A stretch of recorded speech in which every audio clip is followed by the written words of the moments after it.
En Hebreos 9:27 la palabra del Señor dice, y de la manera que está establecido para los hombres que mueran una sola vez y después de esto el juicio.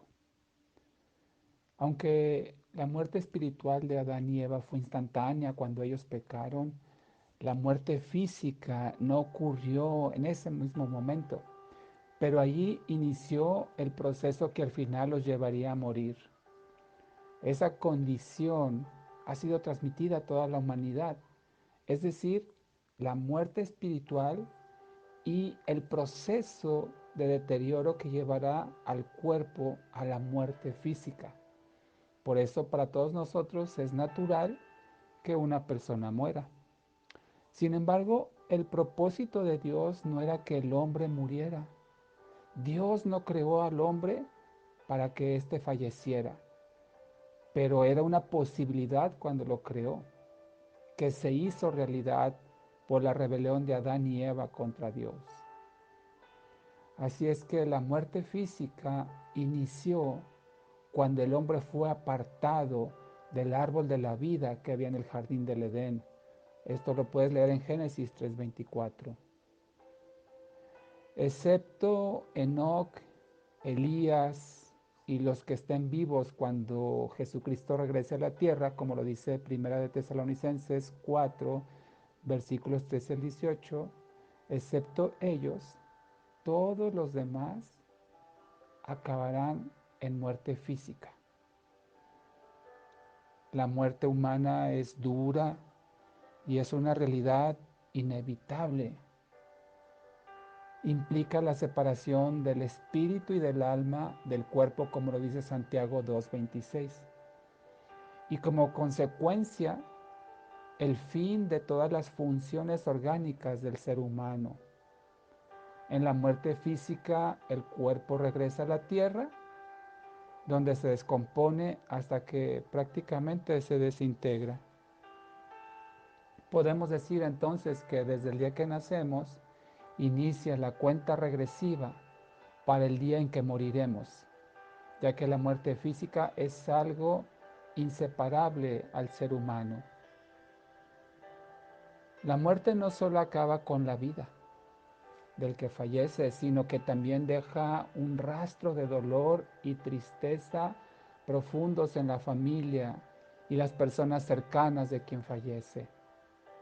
En la Biblia encontramos varios casos, por ejemplo, Abraham, dice la Biblia que lloró y se lamentó por la muerte de su esposa Sara, en Génesis 23:2. En Génesis 51 dice la Biblia que José lloró la muerte de su padre. Recordemos también las hermanas de Lázaro y sus amigos, cómo lloraron por su muerte al grado que el propio Jesús se conmovió de ese dolor. Esto lo puedes leer en Juan 11:31 al 35. Los mismos discípulos en Marcos 16:10 dice que lloraron la muerte de Cristo. Es decir, la muerte deja dolor y tristeza a las personas cercanas. Yo creo que aunque sabemos que esto es inevitable y por mucho que nos preparemos para ese momento, no estaremos lo suficientemente listos para cuando un ser querido fallece, especialmente si es alguien muy cercano a nosotros. El dolor puede ser aún mayor si dejamos asuntos sin resolver con esa persona que muere.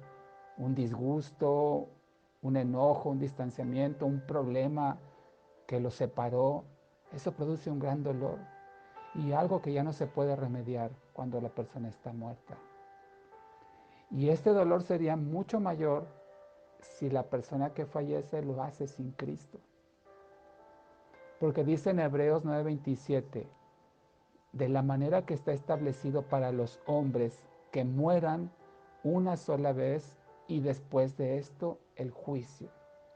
Es decir, cuando una persona fallece, ya no se puede hacer absolutamente nada por ella. Sin embargo, existen diferentes creencias populares acerca de lo que sucede después de que una persona muere físicamente. Hay algunos que creen en la reencarnación, otros piensan que no hay nada después de la muerte, es decir, que el ser se aniquila por completo con la muerte, no hay nada después de.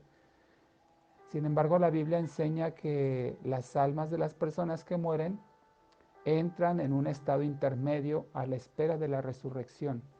Es decir, que la vida consciente, aunque ya no en el cuerpo, pero del alma, la vida consciente de la persona existe después de la muerte física, pero ya no hay cómo hacer contacto entre vivos y muertos.